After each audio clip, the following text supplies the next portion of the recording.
भगवान को जब अपने भक्तों का यश बढ़ाना होता है तो वे नाना प्रकार की लीलाएं करते हैं। श्री लक्ष्मी जी, माता सती और देवी सरस्वती जी को अपने पतिव्रत का बड़ा अभिमान था। तीनों देवियों के अभिमान को नष्ट करने तथा अपनी परम भक्तिनी पतिव्रता धर्मचारिणी अनुसुईया के मान बढ़ाने के लिए भगवान ने नारद जी के मन में प्रेरणा दी। फलस्वरूप नारद जी श्री लक्ष्मी जी के पास पहुँचे। नारद जी को देखकर लक्ष्मी जी का मुख कमल खिल उठा। लक्ष्मी जी ने कहा, आइए नारद जी, आप तो बहुत दिनों बाद आए, कहिए क्या हाल है। नारद जी बोले, माता क्या बताऊँ, कुछ कहते नहीं बनता। इस बार मैं घूमता हुआ चित्रकूट की ओर चला गया। वहाँ मैं महर्षि अत्रि के आश्रम पर पहुँचा। माता, मैं तो महर्षि की पत्नी अनुसुईया जी के दर्शन करके कृतार्थ हो गया।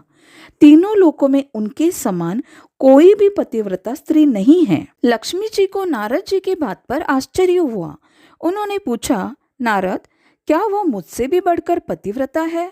नारद जी ने कहा, माता, आप ही नहीं, तीनों लोकों में कोई भी स्त्री सती अनुसुईया की तुलना में किसी भी गिनती में नहीं है।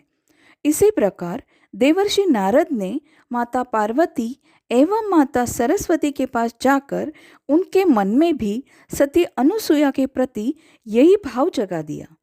अंत में तीनों देवियों ने हट करके उन्हें सती अनुसुईया के सतीत्व की परीक्षा लेने के लिए आग्रह किया। ब्रह्मा, विष्णु तथा महेश महर्षि अत्रि के आश्रम पर पहुँचे। तीनों देव मुनि वेश में थे। उस समय महर्षि अत्रि अपने आश्रम में नहीं थे। अतिथि के रूप में आए हुए त्रिदेवों का सती अनुसुईया ने स्वागत करना चाहा, किंतु त्रिदेवों ने उसे अस्वीकार कर दिया। सती अनुसुईया ने उनसे पूछा, मुनियों, मुझसे कौन सा ऐसा अपराध हो गया जो आप लोग मेरे द्वारा की गई पूजा को ग्रहण नहीं कर रहे हैं?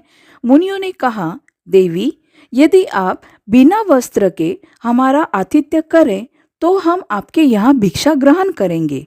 यह सुनकर सती अनुसुईया सोच में पड़ गई। उन्होंने ध्यान लगाकर देखा तो सारा रहस्य उनकी समझ में आ गया। वे बोली, मैं आप लोगों का विवस्त्र होकर आतिथ्य करूंगी। यदि मैं सच्ची पतिव्रता हूँ और मैंने कभी भी काम भाव से किसी पर पुरुष का चिंतन नहीं किया हो तो आप तीनों 6 माह के बच्चे बन जाए। पतिव्रता माता अनुसुईया का इतना कहना था कि त्रिदेव 6 माह के बच्चे बन गए। माता अनुसुईया ने विवस्त्र होकर उन्हें अपना स्तनपान कराया और उन्हें पालने में खेलने के लिए डाल दिया। इस प्रकार त्रिदेव माता अनुसुईया के वात्सल्य प्रेम के बंदी बन गए। उधर जब तीनों देवियों ने देखा कि हमारे पति तो आए ही नहीं, तो वे चिंतित हो गई। अंततः तीनों देवियां अपने पतियों का पता लगाने के लिए चित्रकूट गई। संयोग से वही नारद जी से उनकी भेंट हो गई। त्रिदेवियों ने उनसे अपने पतियों के बारे में पूछा। नारद जी ने कहा कि वे लोग तो आश्रम में बालक बनकर खेल रहे हैं। त्रिदेवियों ने अनुसुईया जी से आश्रम में प्रवेश करने की आज्ञा मांगी। अनुसुईया जी ने उनसे उनका परिचय पूछा। त्रिदेवियों ने कहा, माता जी, हम तो आपकी बहुएं हैं। आप हमें क्षमा कर दे और हमारे पतियों को लौटा दे। अनुसुईया जी का हृदय द्रवित हो गया।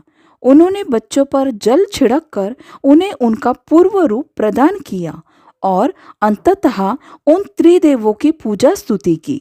त्रिदेवों ने प्रसन्न होकर अपने अपने अंशों से अनुसुईया के यहाँ पुत्र रूप में प्रकट होने का वरदान दिया। इस प्रकार त्रिदेवों के अंश के रूप में दत्तात्रेय का जन्म हुआ।